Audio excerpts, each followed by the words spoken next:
കുഞ്ഞുങ്ങളുടെ കൂടെ time spend ചെയ്യണം. കുട്ടികൾക്ക് അവരുടെ ജീവിതത്തിലെ എല്ലാ കാര്യങ്ങളും നിങ്ങളോട് തുറന്നു പറയാൻ പറ്റുന്ന ഒരു സ്വാതന്ത്ര്യം കുഞ്ഞുങ്ങൾക്ക് കൊടുക്കണം. ഈ കാലത്ത് എത്ര എത്ര എത്ര മക്കളാ ഇങ്ങനെ ചങ്കിനകത്തെ വല്ലാത്തൊരു പിടപ്പുമായിട്ട് വന്ന് കയറുന്നത്. ഇപ്പൊ ഞങ്ങളെ പോലുള്ളവർക്ക് എത്ര നാള് കുഞ്ഞുങ്ങളെ ചേർത്ത് പിടിക്കാൻ പറ്റും? ഉള്ള കാര്യങ്ങൾ പച്ചയ്ക്ക് പറയാം. ഇനി അച്ഛനും കന്യാസ്ത്രീക്കൊന്നും ഒത്തിരി പൊതിയാൻ പറ്റത്തില്ല. അതുകൊണ്ട് പൊതിയേണ്ടവര് പൊതിഞ്ഞോണം, കുഞ്ഞുങ്ങൾക്ക് സമയം കൊടുത്തോണം, അവരെ ചേർത്ത് പിടിക്കണം, മുടിയിടകളിൽ വിരലോടിക്കണം, മൂർധാവിൽ ഉമ്മ വെക്കണം, ചങ്കിലിട്ട് വളർത്തണം.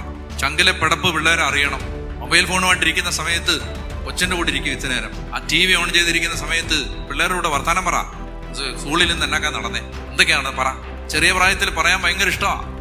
പക്ഷെ ചെറിയ പ്രായത്തിൽ ഇവർ പറഞ്ഞു തുടങ്ങുമ്പോൾ അച്ഛൻ പിടിക്കാനെ കൊണ്ട് മിണ്ടായിരിക്കും. ചേച്ചി ഇങ്ങനെ കൊച്ച കൊച്ച കൊച്ച കൊച്ച കൊച്ചാന്ന് ഇങ്ങനെ പറഞ്ഞുകൊണ്ടിരിക്കുകയാണ്, നീ ആ മൊബൈൽ ഫോൺ എടുത്ത് എന്തെങ്കിലും കളിച്ചോണ്ടിരുന്നതെന്ന് പറഞ്ഞിട്ട് അതിനെ അങ്ങോട്ട് ശാസിച്ച് വിടുമ്പോൾ പിന്നെ അത് മൊബൈൽ ഫോണിനാട്ടി. ഞാൻ യൂറോപ്യൻ രാജ്യങ്ങളിലും ഒക്കെ വിദേശ രാജ്യങ്ങളിലും